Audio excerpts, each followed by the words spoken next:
Am I actually making progress? Am I doing the right things? Could this possibly lead me where I want to go? You see motivation, grit, productivity, all of these things significantly increase, in some studies, like up to 500% above baseline. It's not about just being lazy. It's about saying, what is the right and best way to do the work that you came here to do?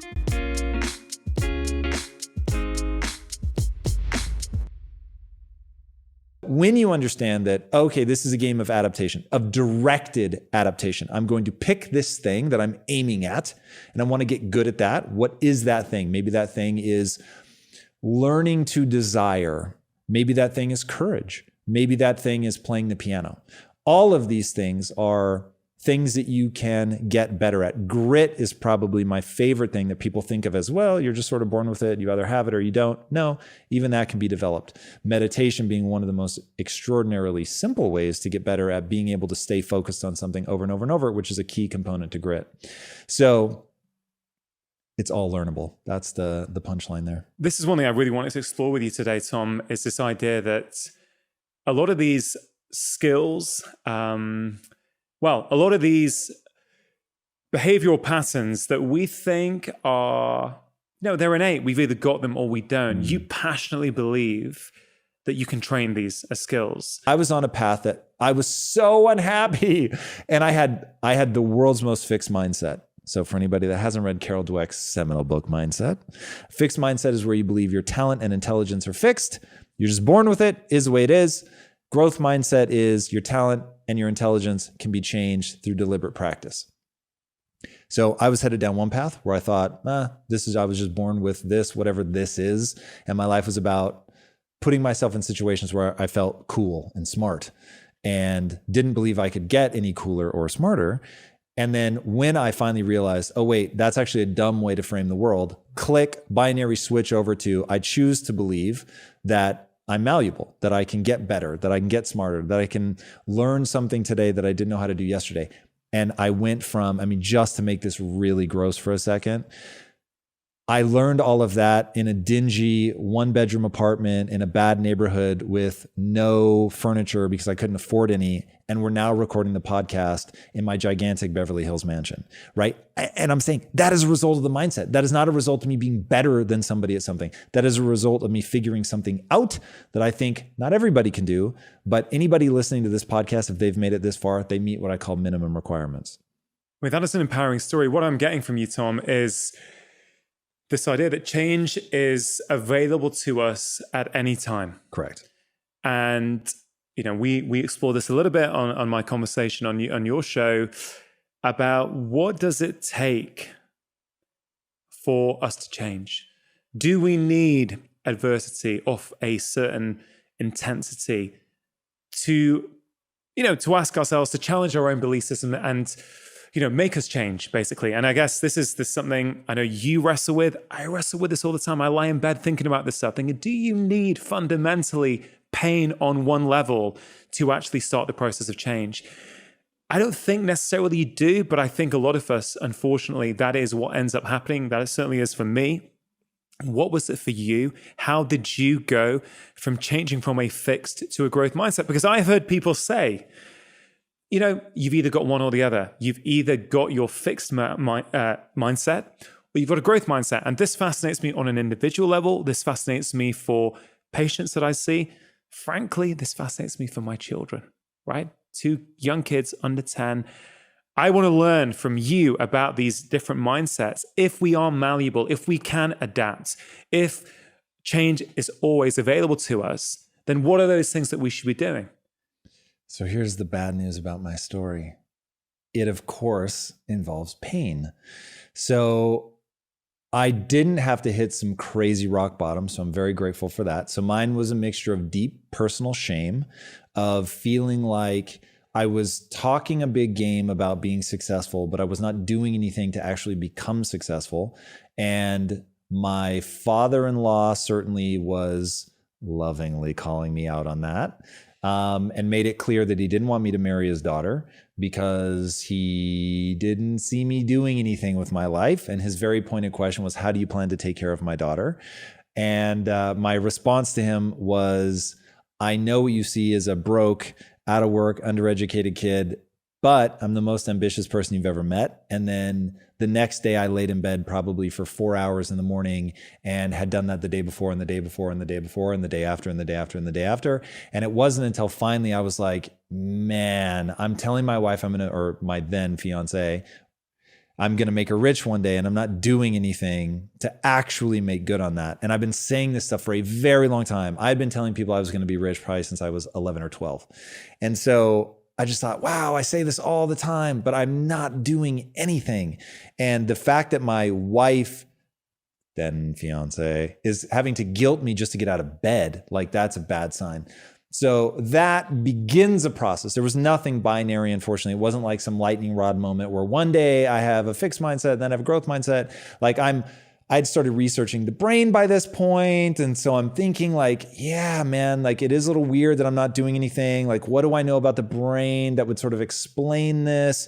And then as I begin learning about the brain and start coming across some of these ideas about brain plasticity and how much we can change, and I start really buying into that, then I meet people that they wouldn't have called it a growth mindset. We didn't have that language back then, but they had a growth mindset and they believed that they could change. And so I was like, whoa, yeah, this thing that I believe, I'm actually seeing it here in reality. And so right then I got involved in being an entrepreneur. And being an entrepreneur is like, if you want a growth mindset, put your house on the line and start a business.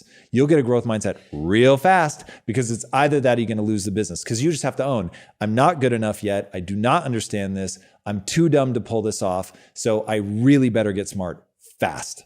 So are many of us too comfortable then to develop a growth mindset? So if our lives are okay, if we have a roof over our head, if we can pay the bills, and we're not, let's say, deeply fulfilled, but we're just going around living our life, we're waiting for the weekends, we get smashed on a Friday night, a Saturday night to sort of, for a whole multitude of reasons, you are making the case, I think, that you can just choose. Yeah, I don't want to make it sound too easy, because it is not. And the brutally difficult, it's deadly simple, but it is very difficult for most people. So the problem is far more insidious than, oh, it's just people are too comfortable, because you have billionaires killing themselves. So we're dealing with now a mental health crisis. And so to really unpack the answer of change, you can talk about it without talking about the microbiome, but it would be a mistake. And so getting to really understand your physiology, I hope, is one of the things that I beat the drum so hard that people really begin to research the brain. They begin to research mood disorders. They understand exercise. They understand diet, because what ends up happening is your mood is so dysregulated, your belief system is so dysfunctional, and the psychological immune system is so strong that you get that biofilm around your belief system that becomes impenetrable. And no matter what you say to people, no matter what example you show to them, they just cannot shake themselves out of dysfunction. So what's happening is people have created an identity without realizing that they've created an identity. So if you're going to recognize that your identity in and of itself is a construction, and then ask yourself, okay, well, what would be the ideal identity to construct? The answer is to be that of the learner. If you have a fixed mindset and your identity is something that is anything other than being a learner, it is very fragile. So to use Nassim Taleb's language, you need to build an identity that is anti-fragile, because if you don't, when someone attacks you, what happens? You feel badly about yourself, right? It's very easy to get under somebody's skin because you've triggered their insecurities. When you trigger their insecurities, the psychological immune system kicks in and it says, no, Rangan, you're not bad. They're bad. They're dumb. They don't know what they're talking about. They're an idiot. Only a fool would not be keto or not be a vegan or whatever their identity is wrapped around. And so they go on the offensive and they never stop to think, hey, I'll give everyone listening, lean in. I want you to hear this part. When somebody tries to hurt you, they will almost always start with something real. So they're going to come at you with the thing that they know you're most insecure about. And so why do people, when somebody, people are always like, oh, if they come after you for your looks, it's because they've lost. No, they're coming after you for something they know will hurt you. So people are coming after you at a place where they are most likely to trigger you. The triggering is the psychological immune system, which is beneficial because people with the highest levels of self-delusion also report the highest levels of happiness. So that's incredible, right? That's super powerful. I'm so grateful for the psychological immune system. I can only imagine the number of times it saved me from spiraling into despair because I see myself a little too accurately. So I get its use. But if you flip your mentality and say, my identity is not as a entrepreneur, it's not as a vegan, it's not as a doctor or a podcaster. My identity is that of the learner. That's it. The only thing that I value myself for is my willingness to admit when I'm wrong and to learn. Now, the secret power there is one, it's anti-fragile. So the more you attack somebody for being stupid, if they're a learner, I am literally asking one question when somebody says I'm doing something wrong or I'm dumb. What am I doing wrong? In what way am I dumb? Because if you give me that piece of information, I grow more powerful. So I'm always looking at the hilarious secret about wanting people to criticize you is like, the more you try to hurt me with something real, I have the chills. The more you try to hurt me with something real, the more powerful I'm going to grow because I'm actually going to open myself up. Even though you're saying it to hurt me, you are actively trying to tear me down. You're probably going to hit me with something that I can learn from.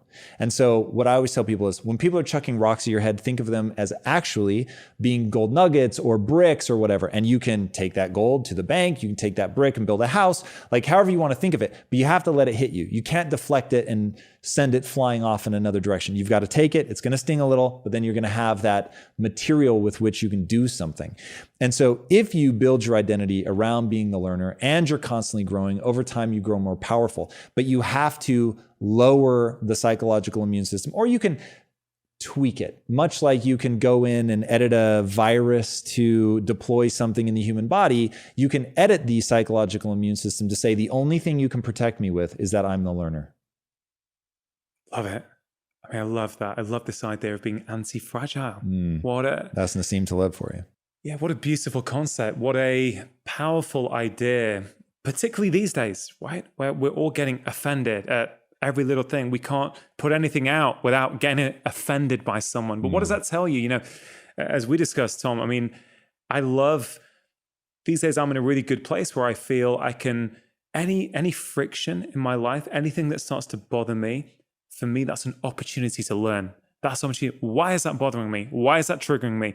Is there an element of truth behind this? Or do I disagree? I don't think I'm as anti-fragile as I would like to be. In fact, I know I'm not because I'm constantly trying to grow at this stuff. But it is even just that flipping mindset whereby instead of looking at who's posted the comments and looking them up and thinking, what do they know, right? That sort of thing. It's like, hold on a minute. Is there an element of truth to this? Why is this triggering me? And I think that then comes back to this idea that you said, when we realize that these ideas that we have constructed are simply, they're just constructs we put in our mind, right? But if you have not realized that is what you said, you've not realized. So how do you help people?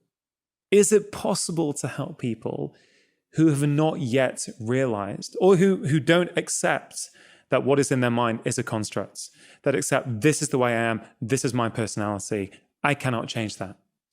So here's the very distressing and painful realization I've come to. It's probably possible. It does not violate the laws of physics. So there is some like magical answer that you get to. And as a doctor, you well know it's going to be different for every person. So now it doesn't scale. And since I'm obsessed with scale, I just had to let go. If somebody's not already there, if they're not willing to go, okay, I buy that premise and now I just need like the different paths and the ways that I go about this, but like the central premise I buy, I just don't put energy there. I actually find that very distressing. And my initial inclination, because a lot of this, of course, is born from there are people that I love that don't have a growth mindset. And so it started with, I just want to help that person. And then you realize, wow, man, I've been at this for decades and I've made no progress. So this is certainly a function of me. I'm not good enough to make that breakthrough. So I can keep going and try to optimize my everything for that one person. Or I can say, you know what? When they have sort of terraformed their own mind to the point where they're receptive to this, I will be here. But until then, I'm going to go over here and just say, all right, look, here's a base assumption that I have. If you agree with that and you want to understand like where I'm coming from and how to use these tools and tactics, like, then I'm here. But otherwise, there's a guy named Jeffrey Canada who introduced me to this concept. And I really want to get him on my show because I think I'm quoting him accurately, but I responded so strongly, and I probably encountered this idea almost 15 years ago now.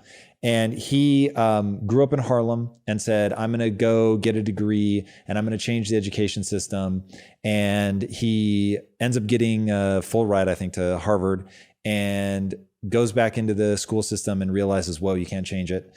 And gets very influential in starting up his own education system and realizes that you can't save the adults. And so he said, you have to give up on the adults and focus on women who are pregnant or may become pregnant. And all you need to do is get them to read to their children, because it's the number of positive words people hear by the age of 5 that like he considered the single most predictive thing of their future success, which is exactly why he said your zip code is so predictive of your future success, because it basically says how many words, positive words, you're going to hear by the age of 5. And I was like, fuck, that's crazy. But when you think about the language centers of your brain and like what that impacts in terms of future ability to communicate and get a good job, and oh man, it's just crazy. So anyway, that whole concept of give up on adults, focus on kids, gave me the language to understand, give up on people for whom it's not that it's an impossible task. It's that it is so hard it doesn't scale. Go where it's easy. And if you're talking about education, easy is young. And so when I think about mindset, the easy is people who already embrace the notion of a growth mindset. They may not have built one yet, but they believe in it. So how do you build one? So that's easy. Like once we get to the part where, okay, now you're prepared, you just have to understand the confluence of things that make up your frame of reference. You can think of it sort of as a mini personality. So your frame of reference is going to be dictated by your beliefs, your values, your identity, your habits, your routines, basically all the things that fall into the default network of the brain, anything that you do automatically. So when you get a grasp on those things and realize that all of them are malleable, like beliefs, people often mistake for objective truth. And it simply isn't true. Like when you think about the fact that your brain is doing its best to create a virtual environment for you that is in no way, shape, or form meant to objectively represent reality. Like just think of the narrow band of the light spectrum that we see, the narrow band of frequencies that we hear. Like it's really small. And our brain has just gone, these are the ones that matter to us. But if you did the same to a bat, it would crash and die. So it's like, it's different for every species. Every species took a different Umwelt, if you will, strategy and said, okay, here are the things that I care about. Here are the things that I care about to optimize my environment. I think that the byproduct of the nature of the human animal is what you see, which is a deep propensity for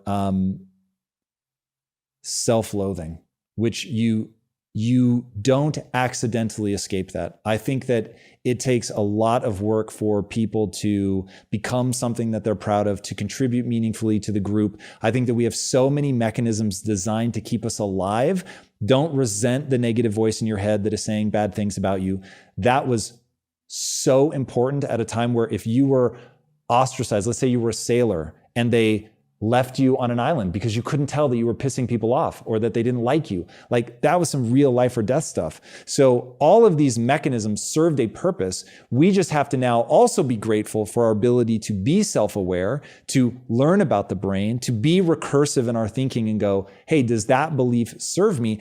Let's talk about a really tangible example. So we're talking about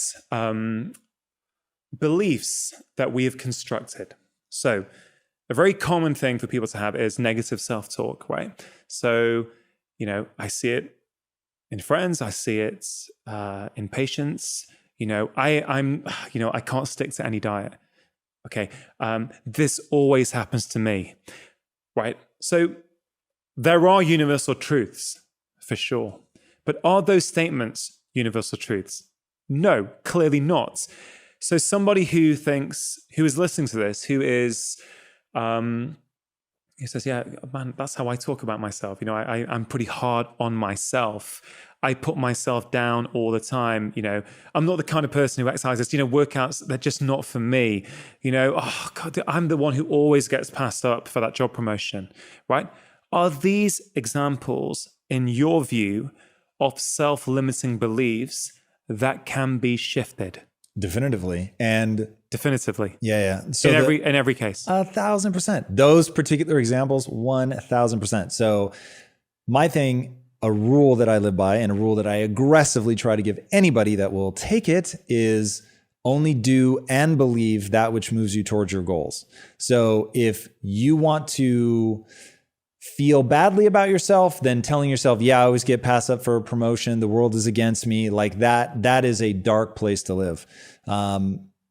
If you want to have the confidence that's needed, the lightness, the charm, then you've got to internalize that, oh man, if you add value, you're going to move forward in life. This is all going to work out. It's going to be amazing. The amount of almost delusional optimism you need to be a successful entrepreneur is hilarious, because if you can't believe, you certainly can't get anybody else to believe. And so you've got to have this willingness to say things like that in your head. Like right now, my stated goal is to build the next Disney.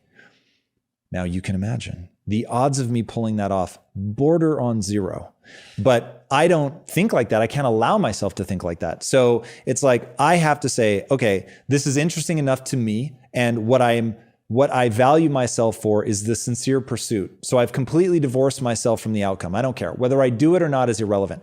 What I value myself for is, did I show up every day and actually go for it? Not rhetoric. Did I actually go for it? Was I constantly checking myself? Am I actually making progress? Am I doing the right things? Could this possibly lead me where I want to go? And if it can, then I get to celebrate myself at the end of the day. And if it can't, I'm just BSing and I'm just saying things to say something cool and get people's attention, then I don't get to feel good about myself. So when you are able to go, oh, it wouldn't behoove me to sit here and focus on this is impossible. There's only one Disney for a reason. I'm never going to be able to pull this off. If you can recognize that if you tell yourself you can't win, you will act in accordance with that belief. You will only push so hard. Whereas if you believe, no, it's not going to be easy.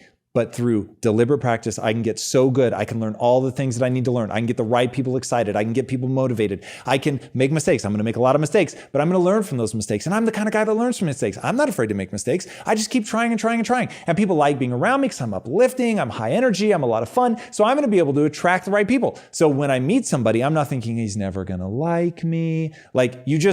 There's enough going against you to not be fighting yourself with self-defeating. I won't even say beliefs, just repeating self-defeating things, repeating even negative things. You have to understand the power of repetition. People do not understand the power of repetition. You repeat negative things, you're going to believe negative things. You repeat positive things. At first, it will sound like BS to you, but over time, you'll actually be very comfortable with the idea. This is different though, isn't it? From just saying the right things. Because you shared that, back in the day, I don't know, maybe in your 20s, you would say, oh, wait, it started, you're a lot younger. I am going to be rich. Okay. I don't know if you said I'm going to be a success, but you were saying the right things, right? So you had that positive language, yet you were not doing anything to actually make that come true, right? This is not the secret. I'm not saying say positive things and everything changes. I'm just saying you remove one roadblock. Did you ever see The Secret? I have not yet. So I'll give it to you super fast. So The Secret is half amazing and half absolute BS. The half that's amazing says if you think you can, you can. If you think you can't, you can't. And that is true, dude. The way the mind works, man, if you believe it is possible, then you're the Roger Bannister effect. Yeah. It stood for decades. People thought that the 4-minute mile was humanly impossible, that the human body just couldn't do it. One guy was like, nope, it's not true. Ends up running the 4-minute mile. Okay. A barrier that stood for decades. He breaks the 4-minute mile. And then within 45 days, I think, somebody else breaks the 4-minute mile. It had stood for decades. And then within the year, 3 people break it in one race. So once you believe something is possible, all of a sudden it gets a lot easier. It's like the 100 meters. I remember as a kid, there was this magical 10-second mark, right? I don't know when it got broken, but now in most races, everyone's under 10 seconds. Do you know what I mean? Everyone's like at various things. It's the same kind of thing. So beliefs are powerful. But I think it is important to clarify that point, because it's not just about saying the right thing. So again, trying to bring it back to a listener who may be struggling with their weight and who has a bit of negative self-talk around that I can't lose weight. I've tried every diet, it's too hard. So they could hear this conversation and go, okay, I get what Tom's saying. I think I get what he's saying. I need to be positive. But you're not just saying you have to be positive, are you? You're saying something more difficult than that, or certainly something that requires a bit more work than that. So what is that you are saying? Let's take that as an example. Somebody's trying to lose weight. They can't. They feel they tried every diet. They feel they can't get a consistent pattern going in working out, etc., etc. So break it down for them. Is it several steps? How do they start changing their mindset in that particular situation? Yeah. So when somebody is talking about weight loss, my first thing is always, you've got to love yourself where you are at. Now, that's not going to be enough. And I'm not one of those people that's like, oh, just stare at yourself in the mirror and tell yourself you love yourself 10 times a day. It's not going to work. But it really does have to come from a place of compassion. You're not going to be able to whip yourself into great shape. Like, you, one, have to get very comfortable that you're worth making the change. Otherwise, you're not going to stick with it. And then two, you have to get to the laws of physics. So does anyone think that if I put them in a prison cell for 3 years and I gave them no food, that they would walk out morbidly obese? No, right? Nobody thinks that. Now, they will think that's unreasonable. The person would die of malnutrition, which, depending on your level of obesity, is actually not true. And I think the longest water-only fast was something like 384 days. It was absurd. It was more than a year. So you can water only. I want to be very clear about that. So no one, like, if you really get down to brass tacks, everybody gets that no one is in a position where it would be impossible to lose weight. So then it becomes, okay, if we know that it's not impossible, then it becomes a question of, what are you willing to do? Then you have to ask, am I willing to do what it's going to take? And if you're not, that's fine. Like, it is an absolutely reasonable life to me to say, I know what it would take to get in better shape and I don't want to do it. Okay, cool. But if you're going to live that life, I have one recommendation: live it fully. Really enjoy it. Say, my life is going to be a lot shorter than it would otherwise be. The one area where it gets tough is your level of inflammation is going to be so high that it's just going to be hard to enjoy your body. But let's say that you're able to get past that. Lean into it. Enjoy it. Relish it. I always tell people, the only thing that is heartbreaking, eating a bowl of ice cream is not heartbreaking. Eating a bowl of ice cream every day is not heartbreaking. Eating a bowl of ice cream and being sad about it and being ashamed of it, that's sad. That's heartbreaking. So whatever path you choose, know that you're a worthy human being, regardless of what path you choose. So now if it's like, well, I've tried the being out of shape path and I don't like that anymore, and I want to go to the other path, okay, rad, let's get excited about that. Like, let's go all in. Part of it is you can't just do it for health reasons. You've got to understand there is a part in the human mind, I am absolutely convinced. I don't know that there's been any studies done on this, but dude, I have never once met a human being who didn't, when they lost the weight, didn't say, yeah, secretly, I did not like being overweight and I feel so much better about myself now. I think there's an innate part of the human brain that tracks how you look, how you feel, and how much effort you put into it. And when you put a lot of effort into creating a positive feedback loop, dude, something so magical and beautiful happens. Peak performance is really nothing more or less than getting our biology to work for us rather than against us. What has happened in the science of peak performance over the past 10 to 15 years is we've uncovered enough parts of the system to realize it's a system. Evolution shaped us all to work in a certain way and to work at our best in a certain way. The simple example here is this state of flow, which is the center of the work I do. Flow is technically defined as an optimal state of consciousness where we perform our best and we feel our best. We can go into more specifics later, but the first thing to know is everybody is hardwired for flow. Actually, at this point, we think it's most mammals are hardwired for flow, and it actually may go deeper into the evolutionary chain, but that's what the research has shown so far.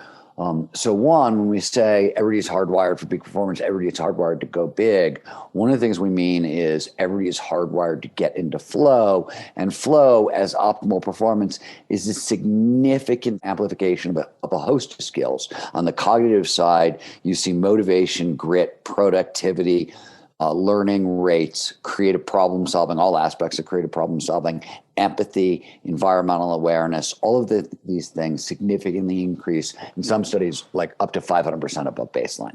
So 500% above baseline is a huge amplification in performance. That's what we mean by everybody is hardwired for the extraordinary, everybody is hardwired to go big.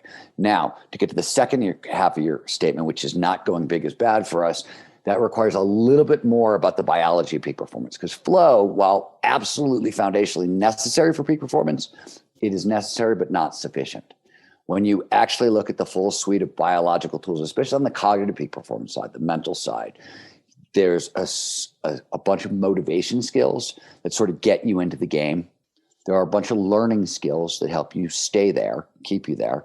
There's a bunch of creativity skills that help you steer. And then there's flow skills on the back end that help you amplify the results.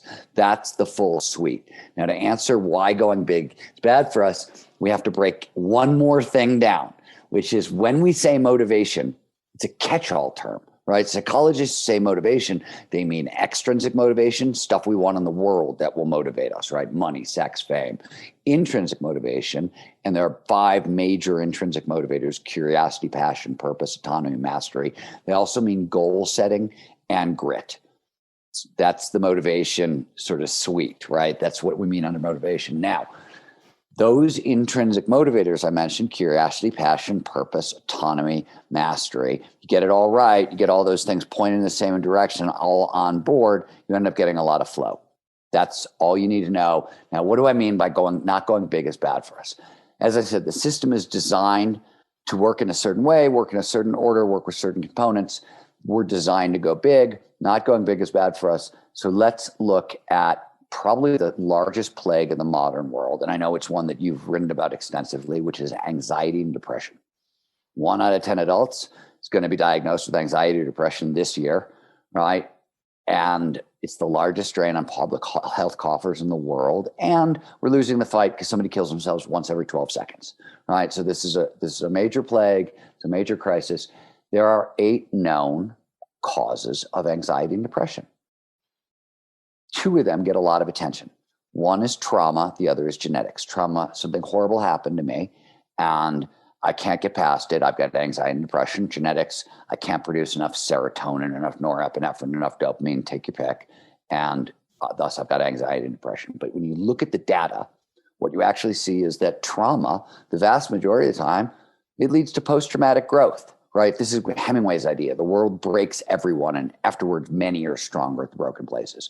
But emphasis on many. If you look at the data, most people get post-traumatic growth. They don't get anxiety and depression that lingers for the rest of their lives. And if you look at genetics are only ever 50% of any anxiety and depression equation. At maximum, everything else is lifestyle, mindset, etc.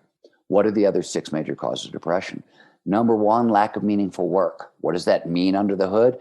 Work that I'm not curious about, work that's not aligned with my passion, that it's not aligned with my purpose, that I don't have the autonomy, the freedom to pursue in the way I want, and it doesn't afford me the opportunity for mastery, and to boot, it doesn't produce any flow. That's what we mean by lack of meaningful work, the number 1 cause of depression. Lack of meaningful values. What does that mean? Well, it means having values that are not aligned with your passion, your purpose, and don't produce flow. And I could keep going. Right?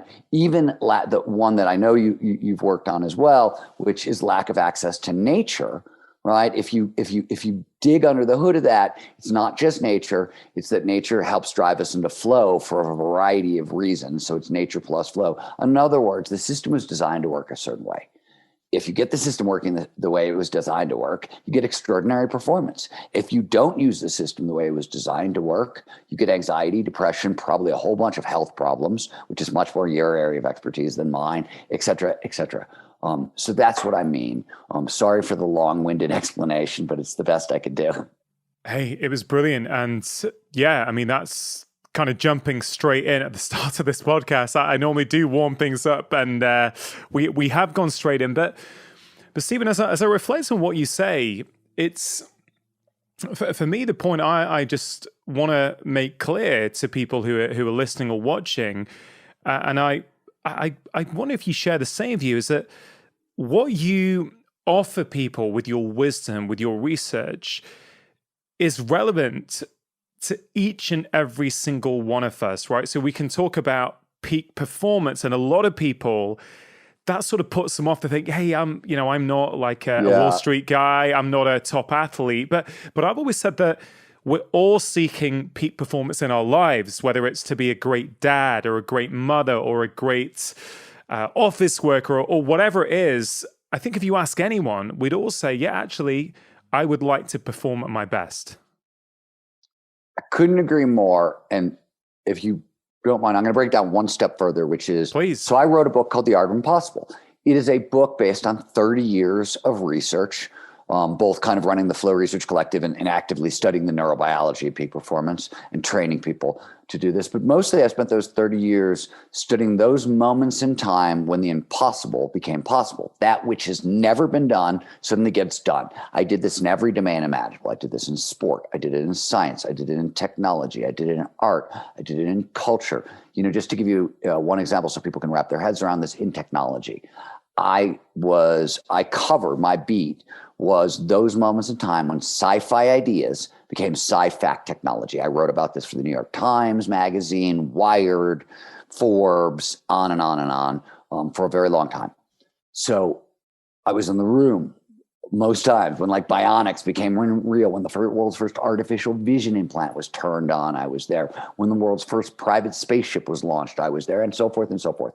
And what I wanted to know in all this time was, how the hell did you do it? What went on in the brain that allowed you to do something that had never been done before? Then I wrote a book about everything I learned called The Art of Impossible. Everything I've been talking about, these never before 4-minute mile kind of things. And we could be talking about, this could be athletic impossibles, 4-minute miles. It could be cultural impossibles. Rosa Parks here in America sitting at the front of the bus, right, and saying no more. It could be Einstein, theory of relativity, intellectual impossibles. We could be talking about creative, artistic, and on and on. We get the picture. That's capital I impossible, that which has never been done. The book, though, is meant to be utilized by anybody who's interested in small I impossible, that which you think is impossible for you. Right. I grew up in Cleveland, Ohio in the 1970s. It was a blue-collar steel mill, working class town. I wanted to be a writer from the time I was 5 or 6 years old. I didn't know any writers. I didn't know how you became a writer. There was no one around to ask. There was no internet. There were a few books, no TV show. It was like I woke up one day and said, Mom, Dad, when I grow up, I want to be an elf. No way to Hobbit. Right? Like, what the hell do you do? So that's a small I impossible, meaning there's no clear path between where I am and where I want to go. And statistically, lousy odds of success. What are other small I impossibles? Overcoming trauma, rising out of poverty, getting paid doing what you love, becoming world class at anything you do, becoming a successful artist or entrepreneur, on and on and on.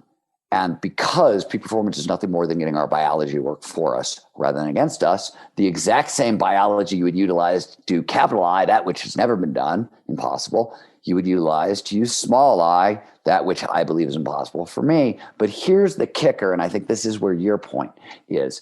Let's say you're listening to me and you're like, I can't stand this schmuck, man. I just want to get through Monday. You know what I mean? Could I be a little more productive? Could it be a little less hectic at home? You get my point. Well, it turns out it doesn't matter. Peak performance is getting your biology to work for you rather than against you. The same toolkit that you will use to go after capital I impossible, you use after small I impossible, you use to have a slightly better Monday than you did last week. It's the same toolkit. That's the cool thing, right? In a sense, it's the same formula. And we can all use that formula because we're all essentially evolutionary hardwired to take advantage of it. If we talk about biology and neurochemistry, I think it would be really useful to really understand what goes on. What are these kind of chemicals in the brain? What do they do? And sort of how do they show up in various states? So whether it's flow, peak performance, even happiness, do we get a different cocktail of chemicals in different states? And if so, are you able to explain some of that for us? Why don't we start with flow? Okay. Because it's a good place to start. So let's expand on our earlier definition. When I started, I said, hey, flow, it's a state of optimal performance where we feel our best and we perform our best. And that's the standard scientific definition of flow, but it doesn't get us very far. So more specifically, flow refers to any of those moments of rapt attention and total absorption. You get so focused on the task at hand, so focused on what you're doing, that everything else just seems to disappear. Action awareness are going to start to merge. Your sense of self, your sense of self-consciousness, even bodily awareness, are going to fade. They're going to diminish. Time is going to dilate, which is a fancy way of saying it passes strangely. Occasionally it'll slow down. You get a freeze frame effect. Maybe you've been in a car crash. More frequently, it speeds up, and 5 hours will go by in like 5 seconds. And throughout, all aspects of performance, both mental and physical, tend to go through the roof.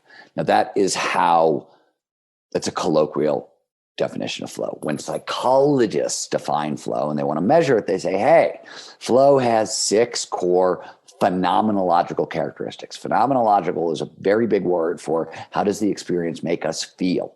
So flow makes us feel 6 ways. And when those 6 experiences show up during a given moment, oh, you were in flow. What are those? I mentioned a lot of them already. Complete concentration on the task at hand, the merger of action awareness, the vanishing of self, time dilation. You don't feel peak performance, right? So instead, what you feel is a sense of control because you're performing so well, both mentally and physical. You feel like you can control things you normally can't control, right? I'm a writer and suddenly like my language is dancing, or I'm a skier and suddenly I'm dancing down the mountain. Doesn't matter, right? You're a surgeon and suddenly you're dancing your way through the operation. Doesn't matter. And finally, flow is an autotelic experience. That's a fancy Greek word for an end in itself. What it means is the state is exceptionally pleasurable. It's euphoric. In fact, we now know that the people who score the highest for overall life satisfaction, meaning, purpose, well-being, these are the people with the most flow in their lives. So that's autotelic. Those 6 characteristics, that's how psychologists define flow and measure flow, right? Do all those 6 things show up? And because flow is like any other experience, it could be a spectrum, right? It's not anger. You're a little irked or you're homicidally murderous. It's still anger, right? You could have a state of microflow. This is when those 6 conditions show up, but they're really quiet. So you're at work, you sit down to write a quickie email to your coworker and you look up an hour later and you've written a huge essay and time disappeared and maybe your sense of self didn't diminish, but bodily awareness was gone. And when you pop back into consciousness, you're like, oh, wow, I really have to go to the bathroom. And you run off to pee, right? That happens to all of us all the time. That's microflow. Macroflow, it's when all those experiences show up and they're dialed up to 11. And this is where, self doesn't just vanish, but it can start, really strange things can start to happen. Out of body experiences, oneness with everything experience that we talk about as cosmic unity, et cetera, et cetera, et cetera. That's a macro flow state. Now, neurobiologists, the work that I work on, we define flow by a bunch of different characteristics. What happens predominantly, if you want to say, hey, brain, what are you talking about? Neuroscientists will talk about 4 levels of the things that you want to pay attention to, right? There's neural electricity, brainwaves, and neurochemistry. Now, brainwaves and neurochemicals this is how the brain talks to itself. These are signaling molecules, right? The brain sends signals either via electricity or via chemistry to itself and other parts of the body. It's communication modules.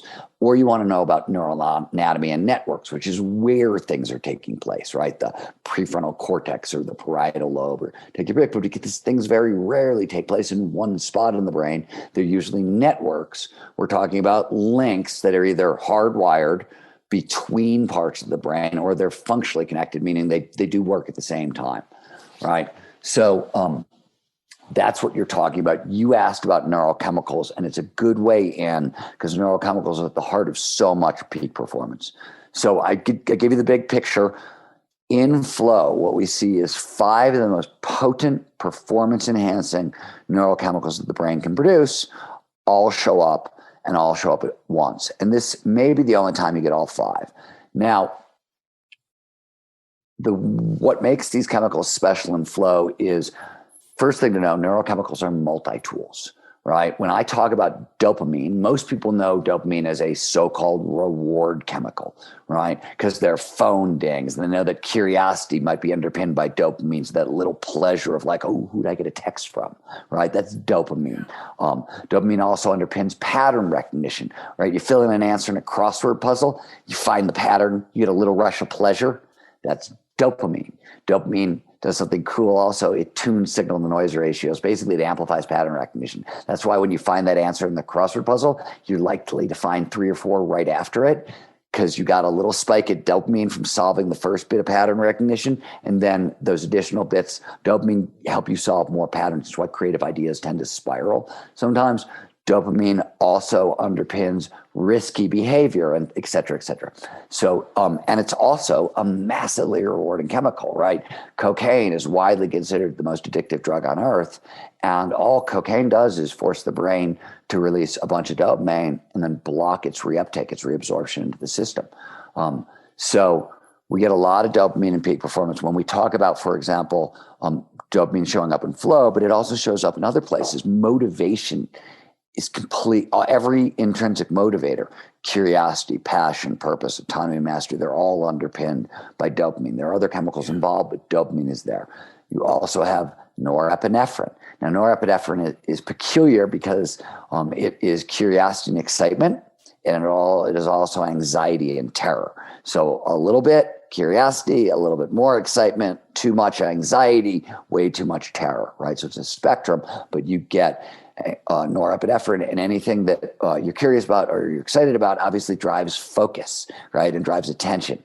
You also get serotonin.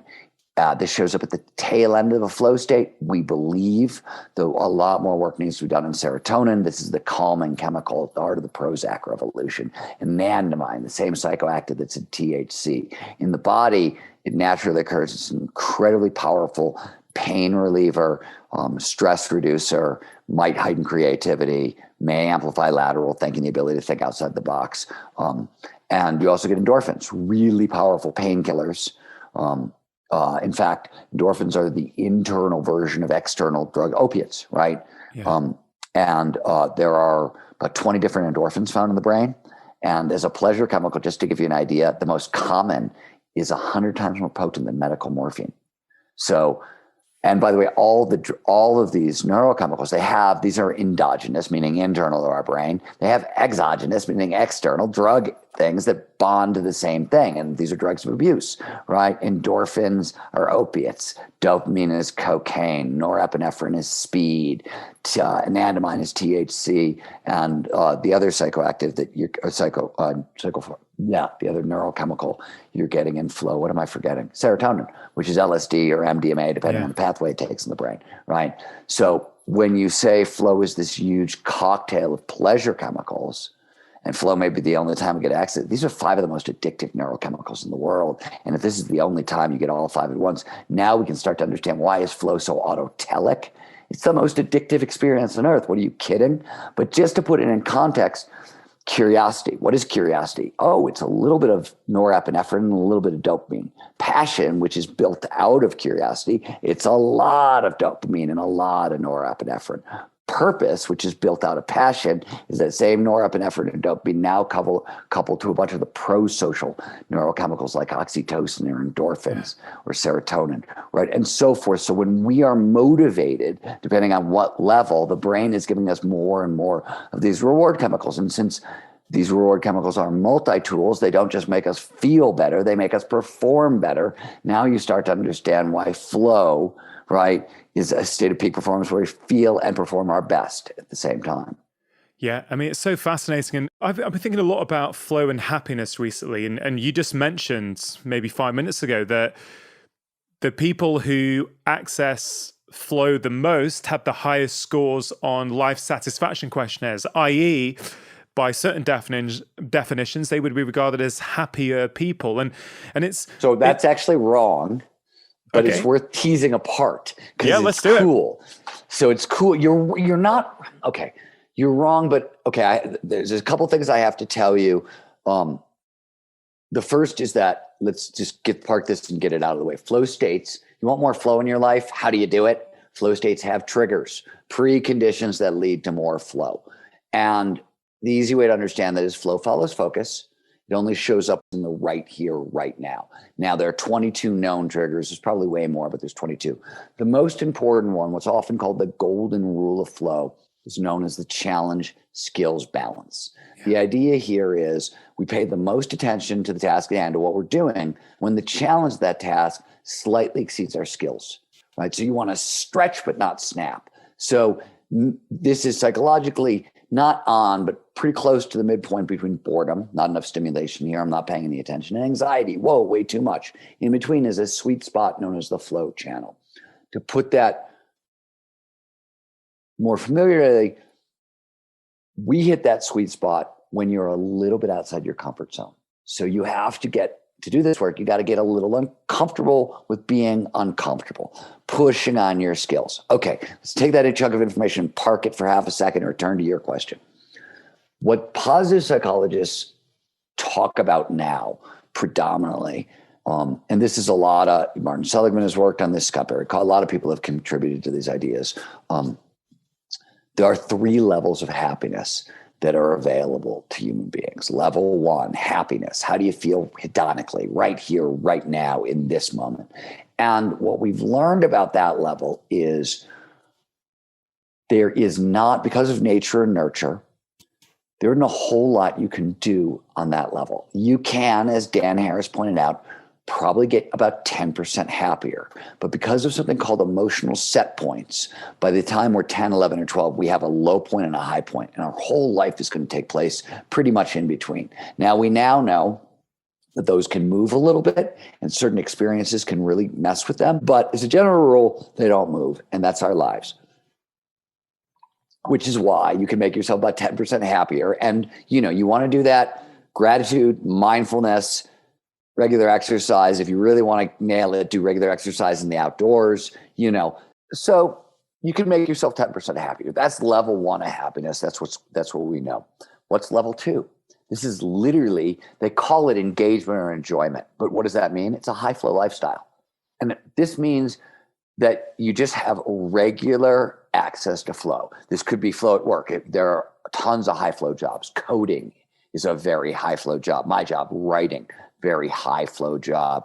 Being any kind of a creative is a very high flow job. Being an architect, on and on. Being a doctor, all of these are very high flow jobs. Or I live in Tahoe. It's a mountain area. The bunch of dudes around me who they work construction jobs all summer so they can ski all winter.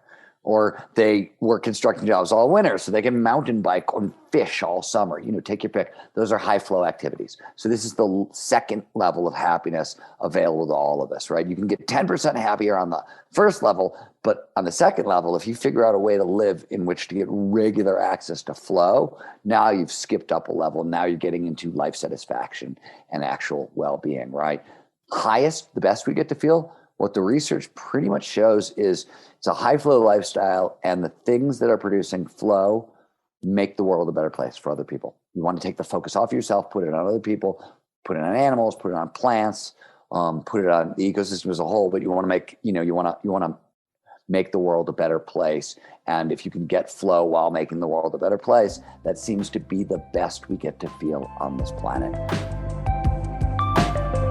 I think this lack of rest in society is no trivial matter at all, is it? No, and it applies to everything. So there's plenty of evidence that after a break, people perform their tasks better. They are better at doing their work, because most productivity and most jobs these days aren't just about hard grind for as long as possible. In fact, to do it better, what you need is to think for a moment in many, many jobs these days, and to have time to think and time to work out how to do it. And there's research from South Korea on these micro breaks, which are only a couple of minutes long. And if people just have a micro break every hour, and that might mean leaning back in their chair and shutting their eyes, or looking out of the window, or going and making a cup of tea, an hour later, they're still concentrating harder. And at the end of the day, their well-being is better. So it's kind of win-win all round. And now breaks just are disappearing. Only 1% of secondary schools have an afternoon break now. What, 1%? And in my day, there was an afternoon break. But now it's very rare for schools to do that. But I think part of the reason here, or part of the problem is, as you say, it's a societal pressure to fit more in, to do more, to be more productive. And we live in a society where we feel that more is more, but actually less is more. Yeah. In the sense that, I've seen a lot of that research as well. You take a break, you go out for a 15-minute walk at lunchtime with no device. You come back more creative, more productive. You fired up, and I'm sure we'll talk about the default mode network at some point during this conversation. But it's just incredible to try and convince ourselves that actually taking breaks will make us more productive. And I think that's very powerful for people. Yeah. There's a German study that found that people tend to, if they're up against a deadline, they tend to reward themselves with a break at the end. So they think, what I'll do is I'll head down, I'll get this done, and then I'll go and make a cup of tea as a reward. When in fact, what they should do, if you possibly can, is to go and make that cup of tea, because then you'll do the rest of the work faster. But we save it as the reward at the end. And that's actually a mistake. We should be doing it as we go so that we can work more easily. Is there a different perception about rest depending on where you live in the world? And there was a study that you mentioned which really struck me in the book, and I think it was quite similar to one you mentioned maybe about 5 minutes ago, but that I think if you're American or Italian, you looked at the same busy lifestyle with very, very different eyes. I wonder if you could just elaborate on that. Yeah, and this was done by the same researcher who did the Sally Fisher Facebook study that I was saying about. Yeah. And so they invented, again, another fictional character called Jeff for the Americans and Giovanni for the Italians. And they said that they had a version of him who was very busy and worked long hours, and they had a version of him who didn't work that much. And then they asked people what they thought of them. And the Americans thought that the one who was busy and worked long hours must be the successful rich one. And the Italians thought that the one who didn't work so much would be the successful one, because he was clearly so rich and successful, he didn't have to work so hard anymore. And so there are differences in how we view this status of busyness and whether we appreciate rest or not. And of course, rest hasn't got to mean sitting around doing nothing.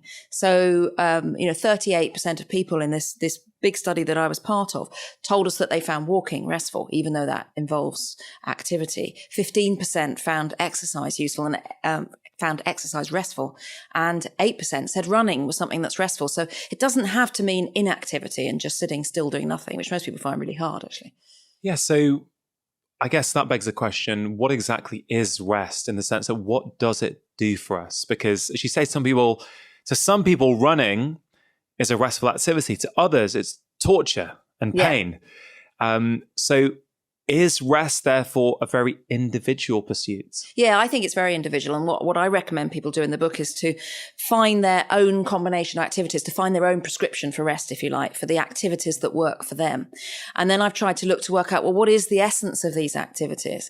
And these all come from a big piece of research called the REST test, which a group of psychologists at Durham University did when they were part of, and I was part of, a residency on the top floor of the Wellcome Collection in London. And it was amazing. And we looked at the topic of rest, and there were composers and geographers and psychologists and neuroscientists, all sorts of different people, and we looked at rest. And as part of that, we did this big survey, which I launched on All in the Mind, my Radio 4 program, and on Health Check on the World Service. And 18,000 people took part, and we asked them all sorts of things about rest. And one of the things we asked them was what activities they found the most restful. And I count down in the book a kind of top 10 Sunday chart style, down from 10 to 1 of what the most restful are.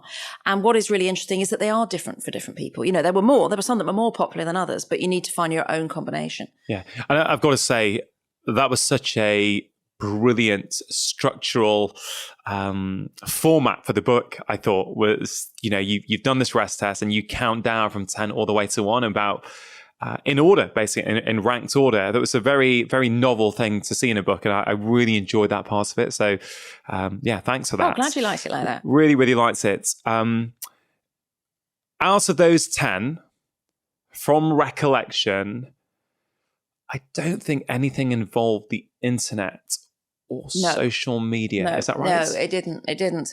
So people just didn't put that in their top 10.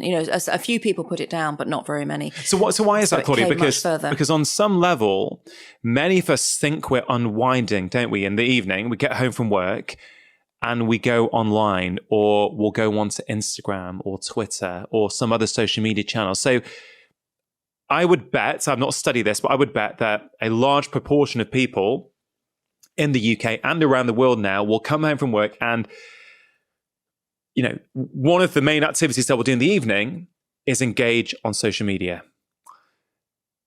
So therefore, if we are living in stressed out times where many of us feeling burnt out and we want to unwind, why is it that if many of us are doing that it doesn't feature in the top 10, do you think? So I think it's that people enjoy doing it, but they don't necessarily find it restful, and that actually they know they don't find it restful. So they didn't pick that out as one of their most restful activities because it doesn't leave them necessarily feeling restful afterwards. Now, that doesn't mean they necessarily don't enjoy it. And it doesn't mean that people don't like being connected with other people. You know, there are masses of, lots of people say, you know, only negative things about social media, but there are masses of benefits of it. Yeah. And it completely can connect people, particularly if they feel there's something very unusual about them. They can find their people wherever they are in the world. They can find people who are like them, who feel the same way as they do and that they can identify with. And that's a really powerful thing. So it's not all bad at all, but I think people know that they don't necessarily find it restful, that in a way it might make them feel more restless instead. And also I think that it can feel a bit like work as well, partly just because a screen is involved, and that's a bit like work because work often has a screen. And I think there's lots of things now that we do in our spare time which feel a little bit like admin. And so those don't feel restful. It's like if you decide you're going to go out with a group of friends, first you've got to email them or message them all to find a date when they're all free, and they go around and around in circles doing that. Then maybe you book somewhere to go out to, and you'll fill in a form online in order to book it. And then you'll get your confirmation and things like that. And then you'll tell everyone about it.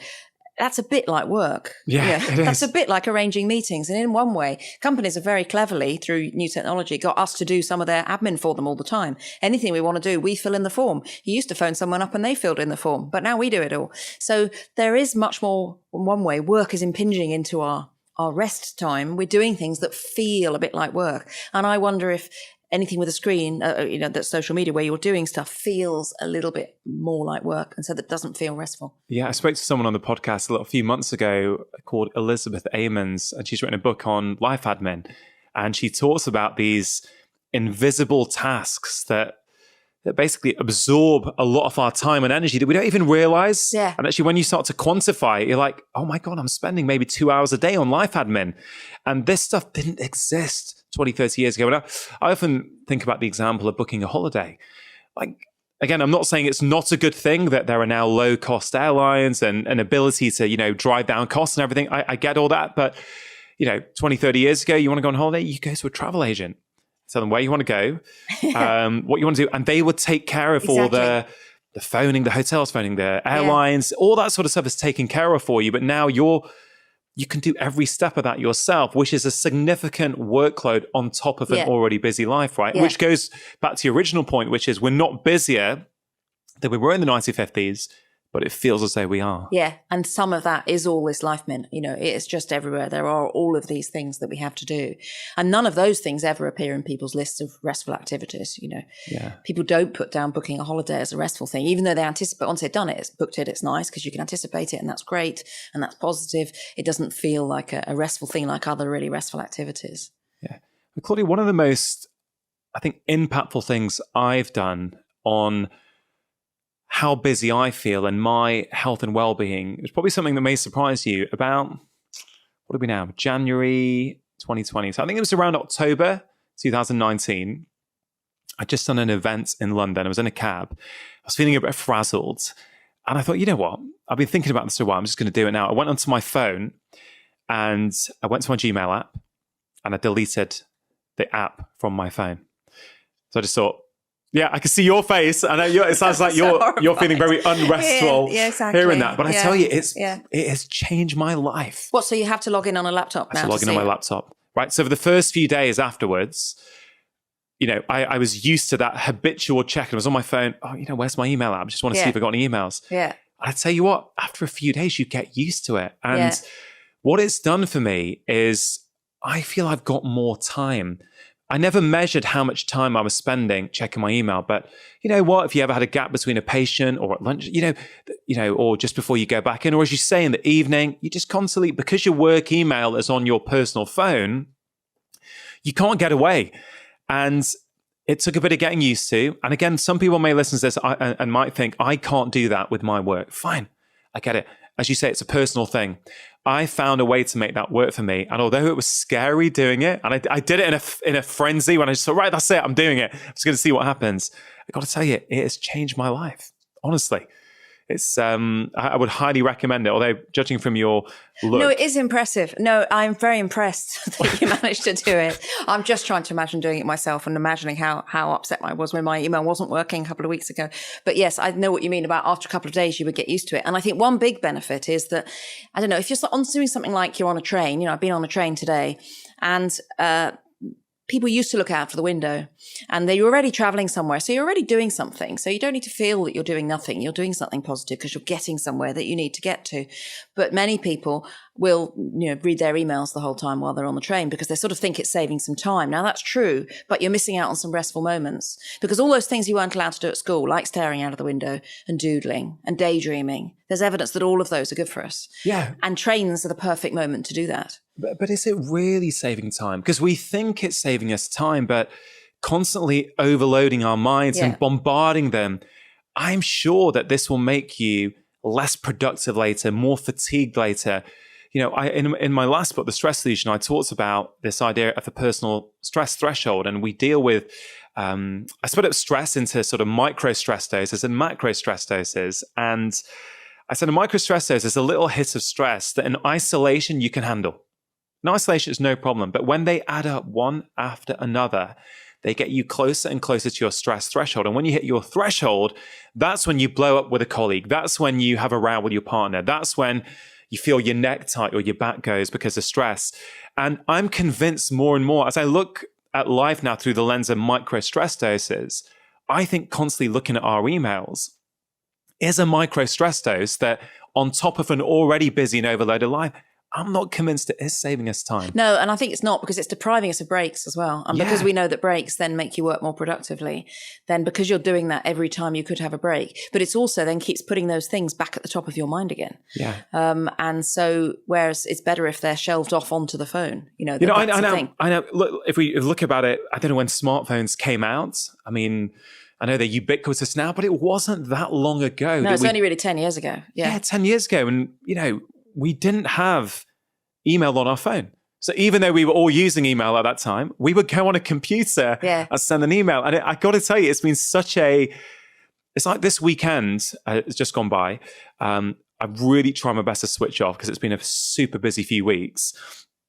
And, it's hard sometimes to not have your phone with you. I do sometimes go out on a Sunday without my phone, but it's pretty hard these days. So many things that you go to require a phone. You want to go and park somewhere. Often you've got to pay on the app. But not having my email on my phone because I'm not going out on my laptop, well, actually, I can't check my email even if I want to. And I know that some days I would have been out at the weekends and you're just sitting somewhere, you might have just have a quick look and you see this email that doesn't require a response. Exactly. But the trouble is our expectations get bigger about how fast we think people will reply. So it's interesting. Do people now think that you take too long to reply to your emails, or has nobody noticed? So they start texting you instead? Yes, they do. So they do. But then at least that's because it's important, presumably. I hope so, yeah. Or they want an answer. To be fair, I don't think I'm very good on email, to be fair. I'm being polite to myself. I'm pretty rubbish on email. Because sometimes I just look at that inbox and I just think, I don't know where to start with that. And so I'll pretend it's not there and just ignore it. Or I'll get to finally, I'm going to play with my kids instead and pretend that's not happening. And then people start getting a bit annoyed. And I get that, but I'm also really keen to start trying to put my health and well-being first. And it took a while to get to this point, but I think that also is the nub of what's in your book. Yeah. It's like you're giving us the information and the knowledge of why this is so important to rest, but also you give a beautiful prescription at the end of, these sort of different steps that we can all take. And I think it's up to each of us on an individual level to try and figure out, on the back of your research, well, rest is pretty important. How important is it for me?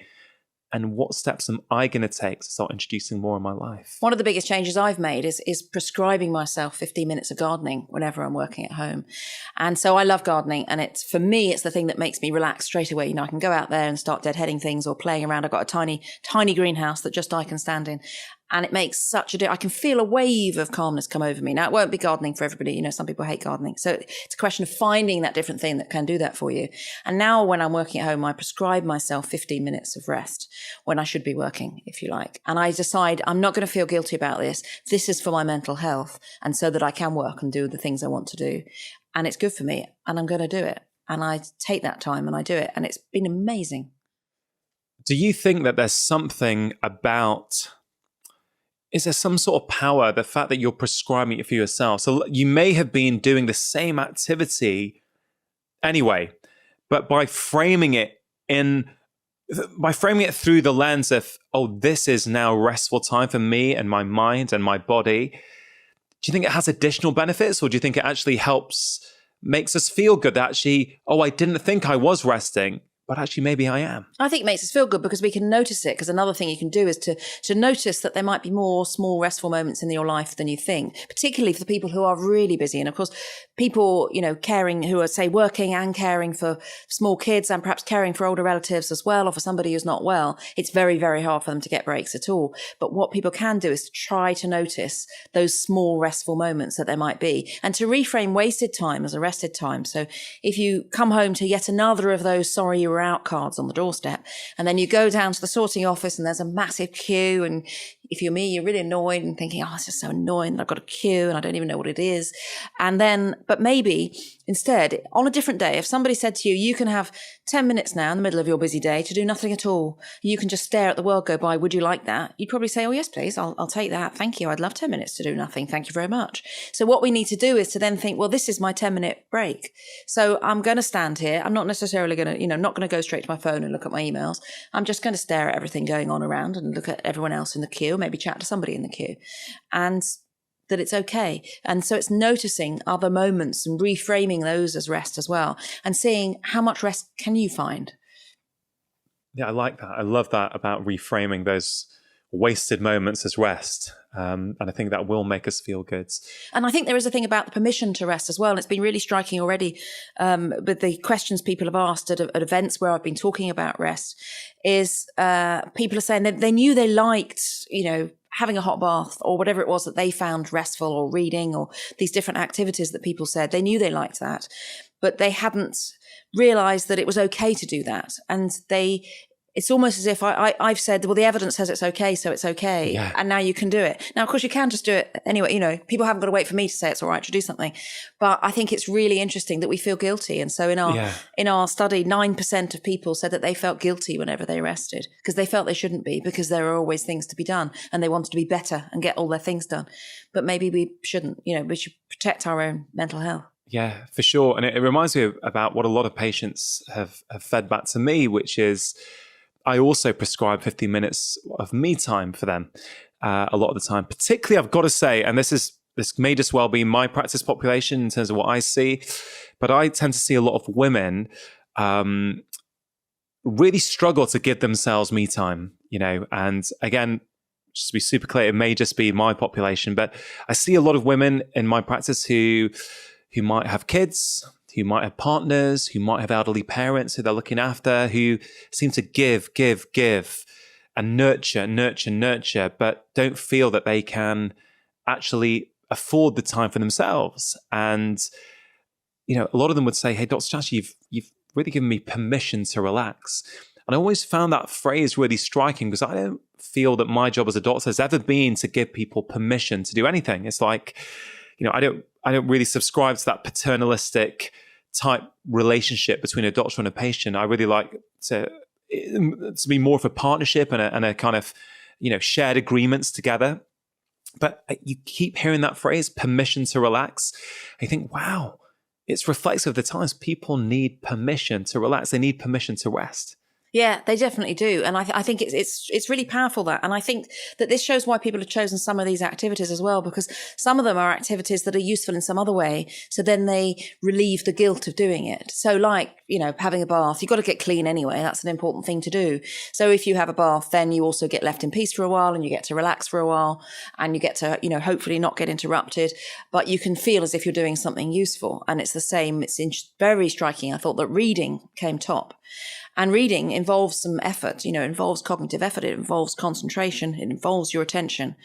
And people don't need to feel guilty about it in the same way because they're doing something else. And the same with going for a walk. So I wonder if that's why some of these particular activities are so popular, because they take away the guilt of doing those things because they're useful for some other reason as well, whilst letting people still get to this essence of rest, which I think seems to be the thing that stops the worries going around in your head, the thing that doesn't make you feel guilty, the thing that gives you permission and allows you to do it, and possibly the thing that gives you a break from other people. It was really striking that the top 5 activities are all activities that people tend to do on their own. And one of them was just being on your own.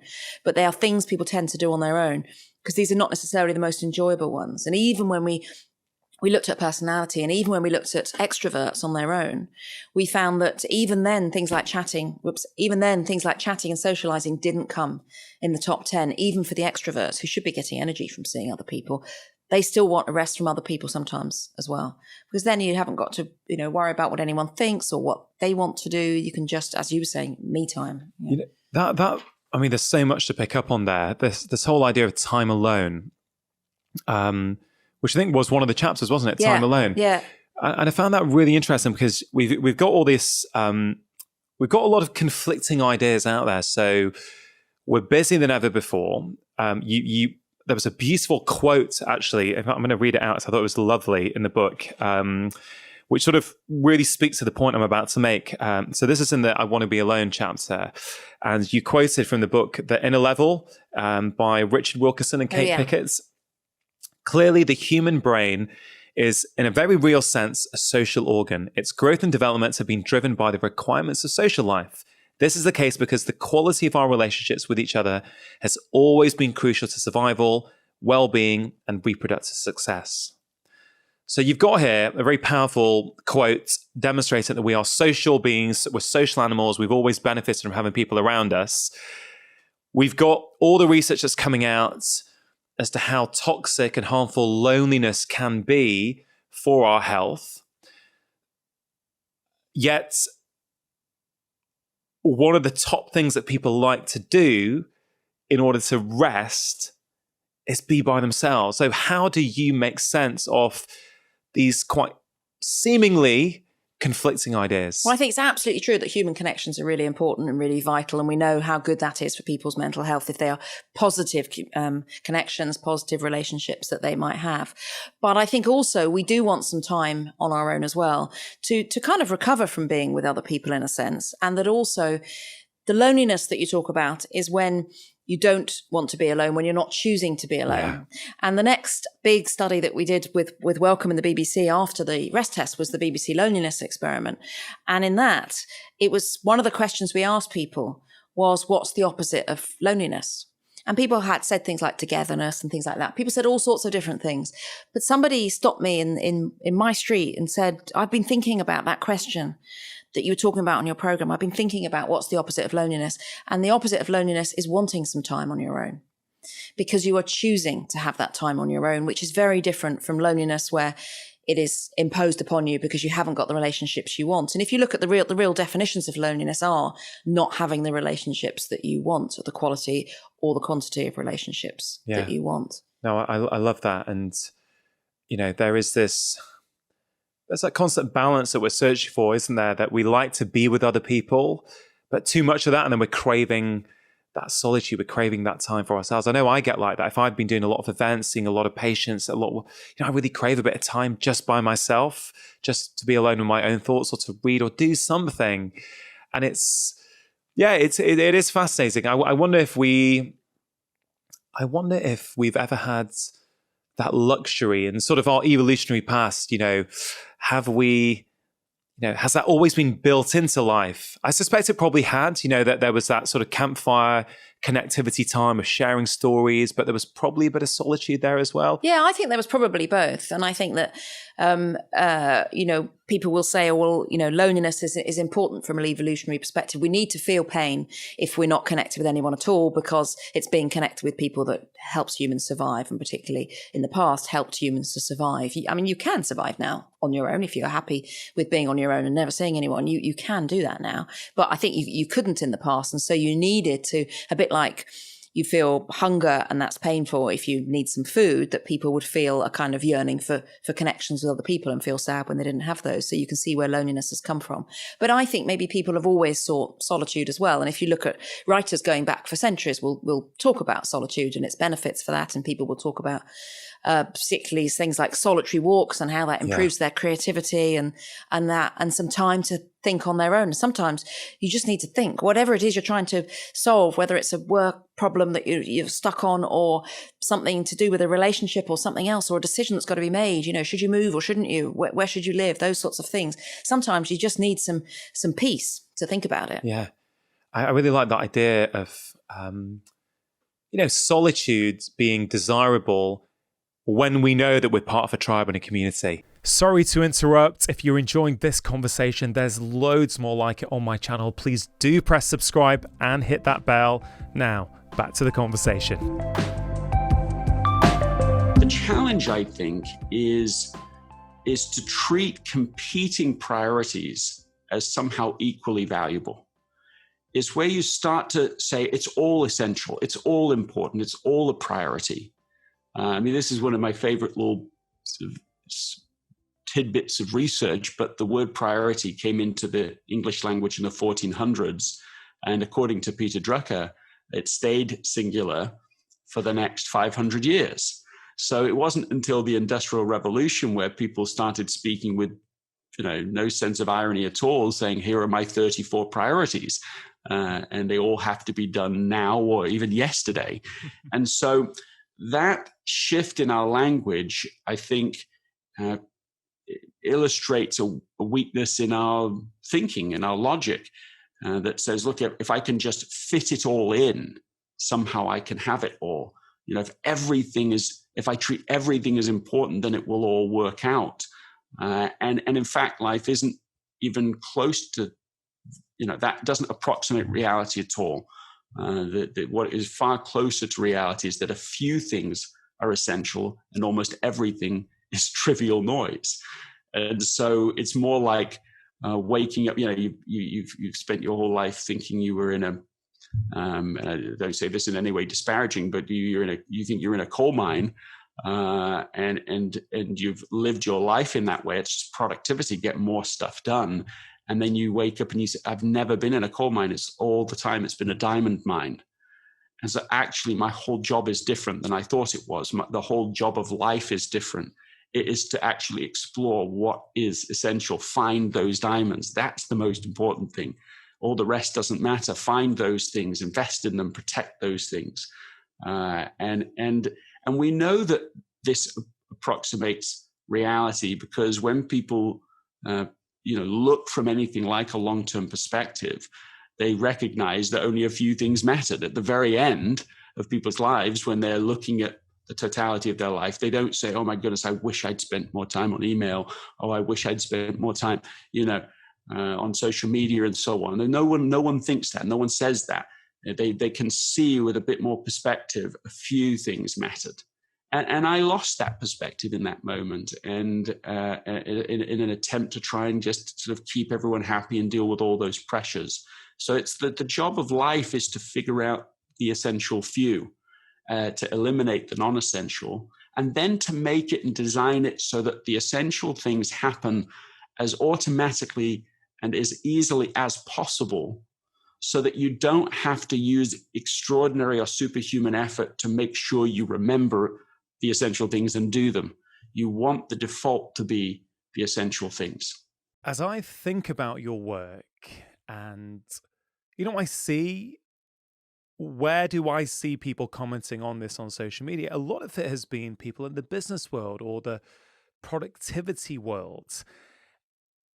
But I actually think your work goes far beyond that, because what you're asking, what you're writing about are fundamentally existential human questions. And actually, I think there's almost a spiritual undertone.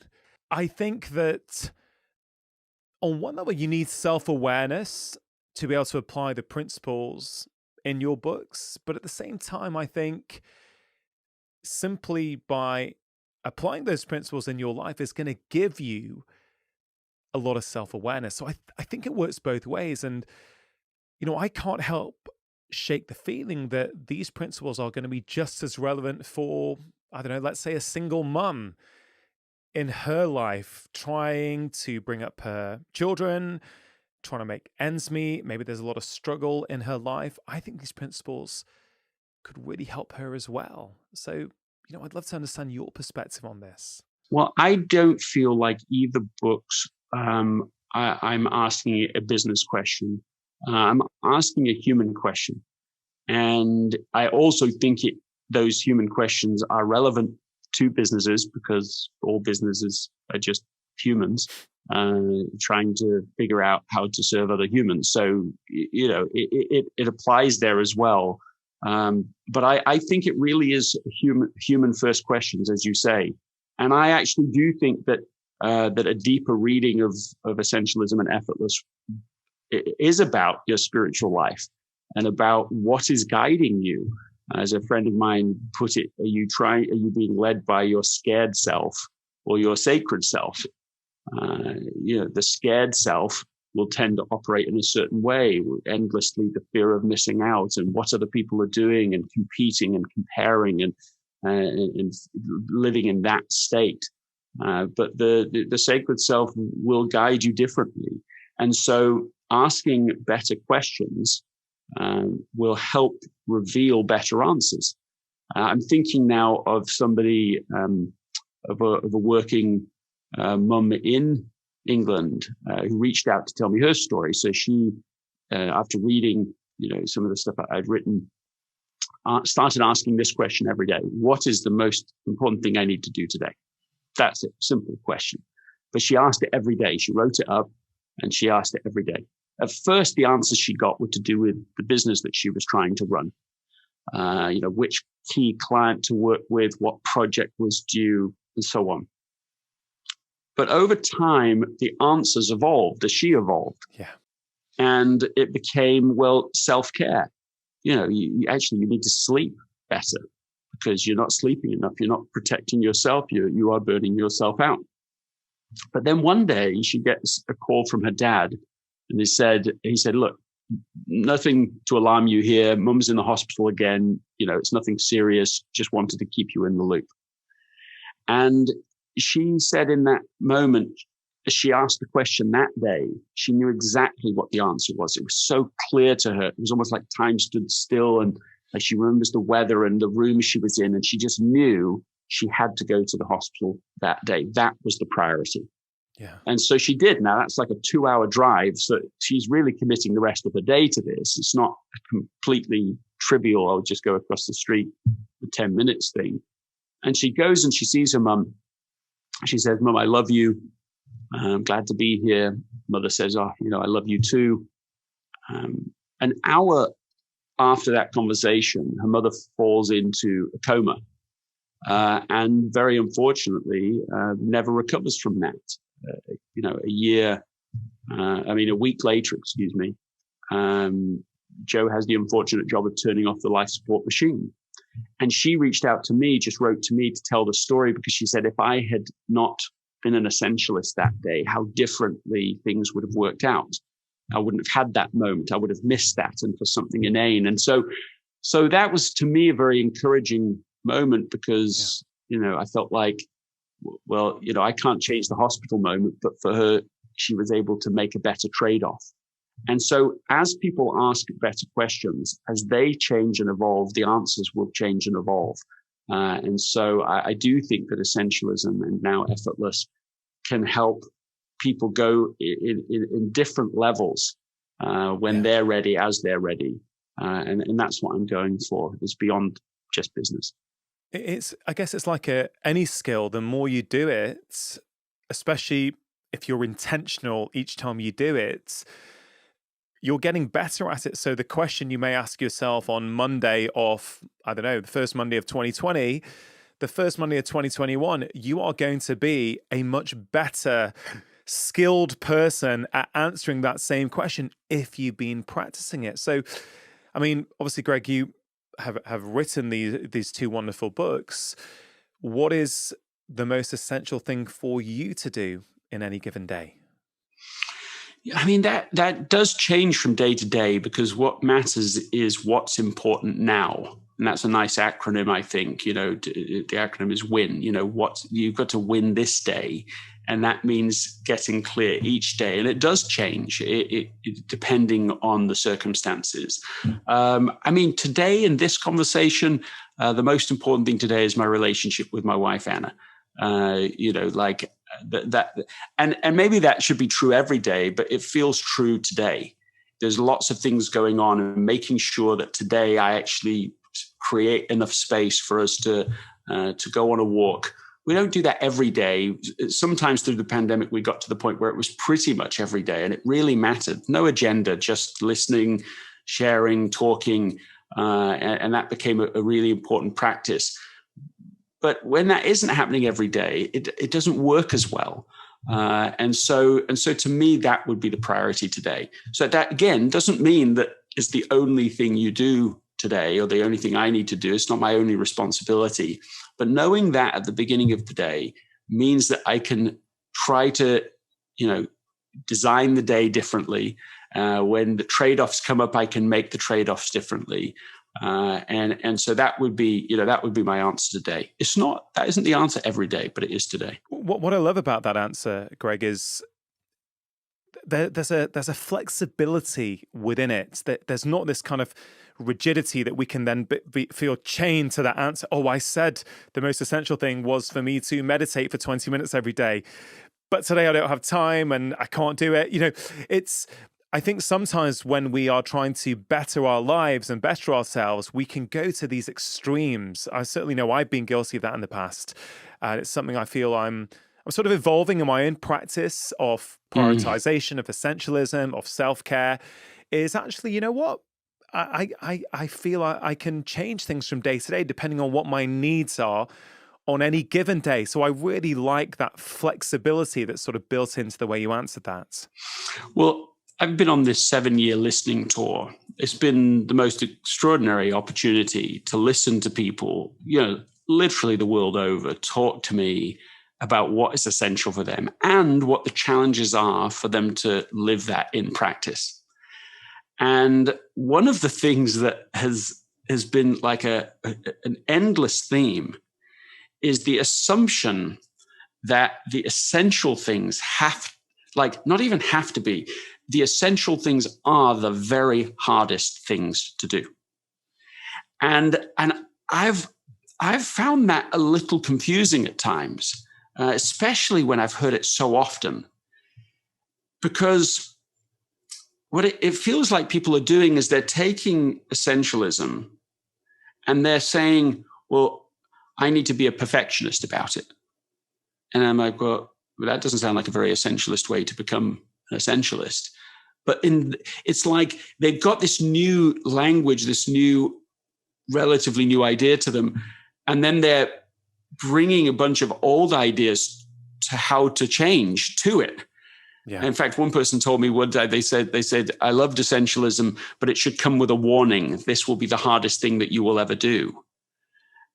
And it really, especially in hindsight, I listen to that and I think that just means we're going about it wrong.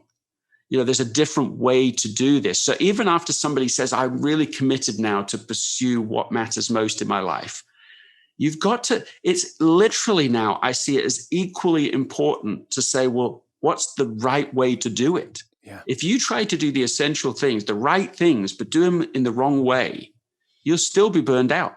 You'll still be discouraged, and maybe even more discouraged than before, because you're so aware of all the gap between where you are and where you want to be and what's essential and what's not essential. And so when I now think about essentialism, I'm thinking of it as a lifestyle, a way of living, a way of being. And so the way we do it really matters, and being careful not to beat ourselves up because we haven't achieved some idealistic state that we've identified for ourselves immediately. It is important. The courage to be rubbish, for example, is something that I now hold as quite sacred in its own right. The idea of like, oh, I'm going to be an essentialist in some mistake-free way. I'm going to just be perfect at this. What a nonsense. What an unhelpful idea. What a way to exhaust yourself, depress yourself. even in the act of trying to be better. And so if you can get out of that and say, how could it be easier? Is there a gentler way to pursue the things that are essential? What if I could get out of the no pain, no gain mantra? That idea that you've prioritized what's important in your life, but you're going about it the wrong way, I think it's very novel. It's very fresh. It's one of the core ideas, I think, that certainly I gleaned from your new book, Effortless. Is that, the way you do it is just as important as the prioritization. Do you hear that this gets misunderstood? And have you got any examples of people who have prioritized, but they've gone about their priority in the wrong way? Yeah, I mean, absolutely. This is it. When I say it's what I hear from people, I don't mean like, oh, every so often I hear it from people. I hear it all the time, absolutely all the time, but not in the way it might sound like I'm saying. It's not like people explicitly just say, yes, I tried to prioritize, but I'm doing it the wrong way, or I tried to prioritize and it's just so hard. It's not even that. It's like this. It's like I just started a new, asked to be on a committee, and the person who was initiating this group said, is their concluding speech as they were launching this thing, they just said, now this is so important what we're doing. This could help millions of youth around the world. This could just be so beneficial. It's going to be hard. I mean, it's going to be really hard, but it's going to be worth it. And that, no one challenged it. Nobody said anything about it. I've heard those speeches and conversations like it everywhere. It's everywhere. It's like embedded as a dominant assumption that's just invisible to people. People just believe the essential stuff is the hard stuff. The trivial stuff is the easy stuff. And those are your options. I was just talking to somebody who's trained in the military. I mean, this yesterday or day before. And when he was being trained in the military, one of his, leaders said to him, listen, you can either do it the easy way, which is the wrong way, or you can do it the hard way, and that's the right way. It was like these two options. Well, it's a false dichotomy. Of course, there are times that the right way is the hard way, and the easy way is the wrong way. Of course, that can be true. But is it not possible there's a third alternative? What would it mean? What would it mean if you could find a way to make the most essential things in your life the easiest things? Yeah. Or at least just so much more doable than they were in the past. The consequence would change everything. It does change everything, because suddenly you'll do it and you'll do it consistently, because it isn't so costly to take that path. Yeah, I mean, not only is it going to be more enjoyable to experience life on a day-to-day basis if it feels easy or effortless, but it's also going to be more effective. I know we have a mutual friend in BJ Fogg. I know BJ was on your podcast recently. And, me and BJ have had multiple conversations about this, about, you make something easy, people will do it. So in terms of habit change, we want to make things that we want to do easy. And you were kind of saying a very similar thing in a slightly different arena, that whatever the essential thing is in your life, if you can make it easier and feel effortless, it's much more likely that you're going to do the thing that you've already identified is the priority thing for you to do. Totally. What happens is that people identify what is essential. They know most people have a sense, at least, even if they haven't been very clear about it, and maybe they ought to be, but they have a sense of the things that are really important that they're not getting to. And they just are in this endless loop. They just think about that essential thing. They feel guilty about it. It overwhelms them. And so then they just jump into the dark playground of social media, of TV, of something else that's trivial and appears easy to them. And they just jump back and forth between those two things. They intermittently do the thing that's essential. It's too hard, it's too much, it just exhausts them, it overwhelms them, and then they jump back into something else. And this can happen sometimes, multiple times on the same day, But often what I find is that people they start to, and it reinforces, by the way, the sensation, the belief rather, that the essential thing must be incredibly hard, because why else aren't I doing it? Exercise must be hard. How many people have I talked to about exercise who are like, I tried to take up running and every so often I go back to it. Well, do you love running? No, I hate running. I hate it, but I have to do it. Well, why don't we just find a different way? What if there's something else that you like to do? You like swimming? Oh, I like swimming. Well, let's do that then. Like, let's find let's not distrust the easy. This idea of effortless, and that the things that we love, the things that we want to do, can feel easy and effortless, really is a narrative that is swimming against the tide of the common popular, I was going to say Western narrative, but I think it's everywhere. That narrative that anything good has to be hard. What is it? Nothing good comes easy. You'll never get anywhere in life if you don't work hard. Right? We're sort of surrounded by this. I mean, you've got kids. Your kids are a bit older than my kids. Mine are currently sort of 10 and 8. But even at that age, you see this kind of narrative being, I don't think with any malice. It's I think everyone feels that that's the way to succeed in life. You have to work hard. And I'm not sure you're not saying you don't need to work hard. In fact, what are you saying? For people who might sort of misinterpret that, what are you saying? Because you're not saying never work hard, are you? Well, I believe in work, and I have 4 children, aged 18 to 12. And of course, we want them to work. We want them to be productive. We want them to take initiative. We value that. We don't want them to be spoiled. All of those things are real, and our children have many responsibilities in our home. But let's give an example. So, we have a whole series of rituals around eating together. Not maybe every night, but most nights. And so we'll raise a glass to each other kind of experience. We'll cheer each other on. A lot of fun in those conversations. But our trouble happens afterwards, which is the dinner cleanup. Well, what do you do now? That my children are just like silent ninjas. They're just gone. I'll turn around and all 4 of them have quietly slipped off to a room, to whatever. And then my job is cat and mouse, trying to get them back to do the cleanup. And so basically this is a chore. Now, how do you handle that? What do you do? You can say, well, look, life is hard and you just have to do the hard things. And that's one approach. And that is a speech that I have definitely had. But what if you could change the experience? What if you could turn it into a ritual? A ritual is a little different than a habit. A ritual is like a habit with a soul. A habit is like what you do. A ritual is how you do it. And so we said, okay, well, at first I said, well, we'll try and make it effortless by dividing up responsibilities really clearly. What does done look like for the cleanup in the kitchen? Okay, that matters. Dividing up roles and responsibilities. Who is doing what? That mattered. But really, it wasn't until one of my children, my eldest daughter, added music. She just put on basically karaoke music loud in the kitchen. And that just was the tipping point moment. So as soon as and even now, if we forget that ingredient, it just is back to drudgery. It's back to it's important, but it's hard.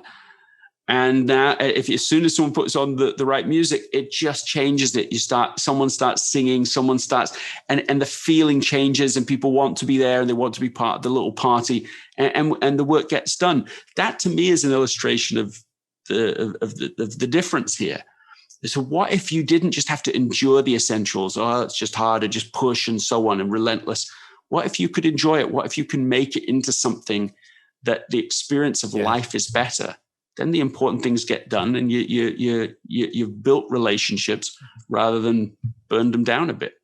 Yeah, it reminds me of one of the things I love to do on Sunday afternoons at the moment, which is make butternut squash soup. Now, it's something my wife taught me her recipe a few months ago.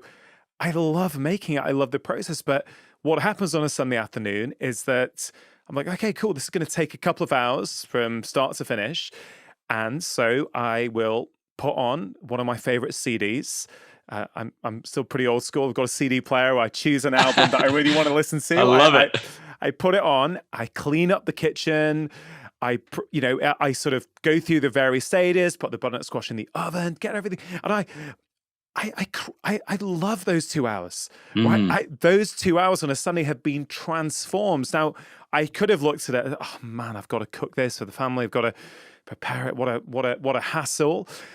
But actually, I get to actually enjoy one of my favorite albums every Sunday afternoon in peace, and I get to, and it's the same thing. It's like you guys clearing up after dinner. It's the same, technical thing that you're doing, but the flavor of that experience is completely different. Even listening to you share that, the way that your body language, the energy talking about it, you are literally describing a ritual. I know that you get it in that experience. It's not duty. Yeah, there's a duty to it. You're cooking for your family. You're cooking something healthy for them. Of course, it's essential in that sense. But the experience has changed. It's something you look forward to doing. It's something you want to do now. It's part of a routine that actually, the experience of doing it gives to you. It's not just the output. The experience itself is better. You reduced the space between the lag indicator, the thing you want, and the experience itself. If you can reduce that space, then you're far more likely to continue doing it, week in and week out. And what a difference that is if you can be consistent in it. What a difference that makes to the family culture. Once you've done it 10 times, 100 times, this becomes part of their experience. The children growing up, seeing you doing it, seeing you enjoying it, and learning that lesson too. I love it. As a medical doctor, I think about your work, Greg, and I feel it has incredible relevance to health. Even though that may not be explicitly obvious from the outside to some people, I think there is such relevance to health because there is no question in my mind that stress is the number one factor that drives people in to see me. In some ways, stress is related to a good 90%, 80 to 90% of what I see. You can make a case that stress is impacting people's health, their well-being, so they end up at my door, whether that's, anxiety, mood problems, insomnia, feeling low about their life, relationship problems. I actually genuinely believe and have seen that if people can apply these principles to prioritize their life, I think the benefits are incredible. Yes, for their productivity, yes, for their relationships, but also for their health. Is this something that you've been asked about a lot? Have you seen the impact on people's health? And I'm just interested, has this been reported back to you as well? Because this is not just about productivity. No way. Yeah, I actually don't even think about what I do as productivity at all. Sometimes it's put in that category. Amazon will put it in that category, and I have no control over that. And it's not like I lose a lot of sleep over that or anything. But I just don't think about this work that way. Essentialism is about not doing more things. That's productivity. It's about doing more of the right things. And effortless is about doing them in the right way so that you can create an experience in life, a lifestyle that really works for you. I got a note from someone who'd read my stuff, and she sent a photograph of herself before and after. I'd actually never seen anyone do this because, again, it's not like a weight loss book or that's not, it's not that kind of approach. But this was in the first picture, she looked like on death's door. I can't really even do this justice without just having it shown. Maybe you put it in the show notes or something. We can do for sure. Yeah, perfect. We'll do it. The before and after of her, it's like a different person. And so that's, I'm writing for her. Yeah. I'm writing for somebody who is just, they're highly engaged, they're motivated, they want to work. Those aren't the issues. It's just that they've thought that life has to be done a certain way.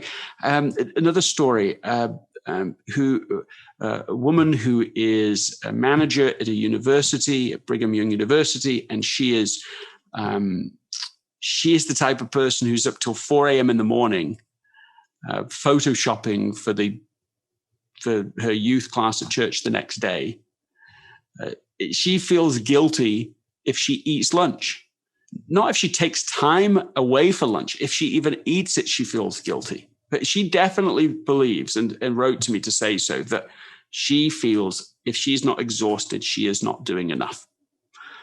And so I was trying to work out, look, how to help her. What can I do? What's the path forward? Because again, you don't want to give a prescription that's so overwhelming that you add to the problem. As I said, look, what I want you to do is basically invert your whole life using one question. I want you just to forget, don't worry about all the hundreds of things you could do or maybe do, just one thing, a new question. I said, just ask the next time someone asks you to do something, the next time you take on a project, just say, how could this be effortless? What is the simplest way to do this? What if I stripped away any sort of extra expectations I'm putting on it? What would it look like? So she gets a call from a university professor, says, I'd love you to get your videography team to come here and record my class for the semester. And she is just ready to jump in. I mean, she is such a well-oiled machine with this. She's ready to overachieve, over-engineer it, make it happen. I'm going to wow him. That's sort of what she's thinking. I'm going to get a whole team of people there. We'll have multiple camera angles. We'll edit the whole thing together. We'll have music. We'll have graphics spliced into the whole video. Every time we'll have intros, outros, all of it. And then she remembers, okay, the coaching, invert, always invert. Let's have a new question. Okay, how could this be effortless? So she starts talking to him about it. Well, what's the easiest solution to this? It turns out it's for one student who's going to miss a few classes for athletic commitments. So the solution they come up with together is that another student in the class will just video it on their phone and just send it to them on whatever class they happen to miss. The professor had not thought of that solution and was delighted to come up with something that was so easy for him to have to navigate. He doesn't want to have to coordinate with a whole videography team. He just wants to solve this problem. Yeah. And so he's happy. And she gets off the phone. It's been a 10-minute conversation that saved her 4 months of headache. And that was like a game changer for her. She said, what if it's not a motive problem? What if it's not a work ethic problem? What if it's just a mindset problem? Yeah. I'm just overcomplicating, overthinking, being too much of a perfectionist. And this is producing stress to a level that is affecting the whole experience and health of my life. That question, what would it look like if it was effortless? But also it's that earlier question about, what does done look like, right? Because by really intentionally understanding, well, what is the goal of this project? What problem does it need to solve? Then you find that actually to solve that problem actually doesn't need 5 camera angles and multiple edits. It's just an iPhone recording it. You've told a similar story or similar principles about, I think, was it your son and Scouts? I wonder if you could share that story. Because I think, again, just hearing these different examples in different settings really just highlights the point that I would love to get across in this conversation, that this material is essential for everybody. It doesn't matter who you are, what you do in your life, what you do in your job. These principles that you write so beautifully about will absolutely help you. The story of my son is that he'd set a big goal. 12 years old, he came to me, said he wants to do scouting and he wants to get his Eagle Scout by the time he turns 14, which is, normally your goal is by the time you turn 18. You have to do it literally by your 18th birthday or they won't. It's just like 100, zero tolerance after that time. but he set the goal. And so we started working on it together. The whole experience was pretty good, positive experience, and good excuse to spend time together. Everything was going pretty much according to plan, including the final big project that you do. He got a whole group of people to help him build a 180-foot fence, paint it, do it in sort of one big day together. It was like fun experience. There was one final thing to do, and that is to write up the report about the final project. And that doesn't sound like such a big thing, but I personally know of someone who did everything but that final report.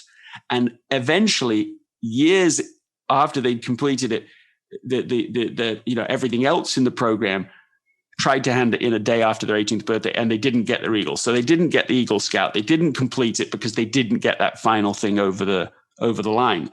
And we started being like those people. I mean, it's like first it's days where we're just going to get this little, this report done. And then it became, weeks. And we start moving into months.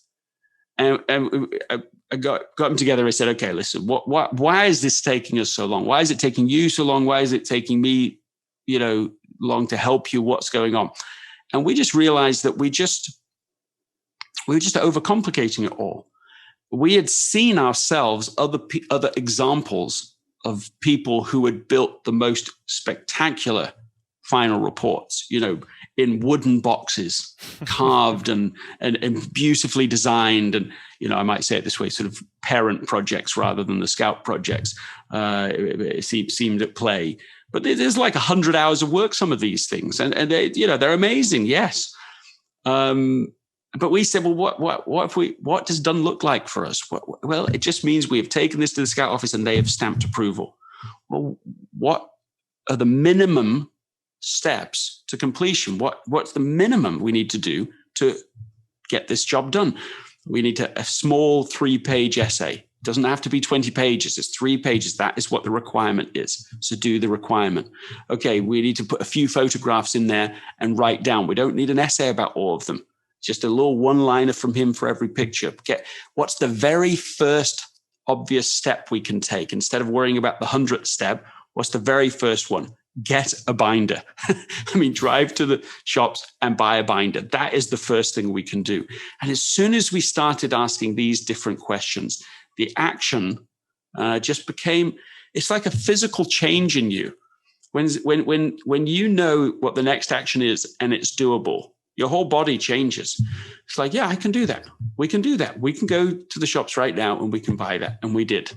Okay, what's the very next step? Well, we can select a few photographs that were taken on the day on the phone. And so it got done after that really fast, within the next week. Handed off and completed, and he was able to get his Eagle, 1 week before his 14th birthday. So it worked. But it didn't work because we tried to go the second mile on everything. We just said, we're just going to do the first mile and we're going to do it.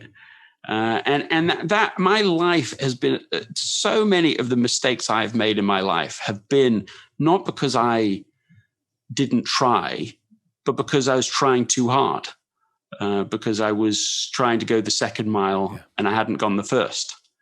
And so that's where I think perfectionism really can hinder our ability to start projects and our ability to finish them, because we're just adding on stuff that no one is actually asking for, that nobody needs us to do. That's kind of the key there, Greg, isn't it? It's not that you're saying never go the extra mile.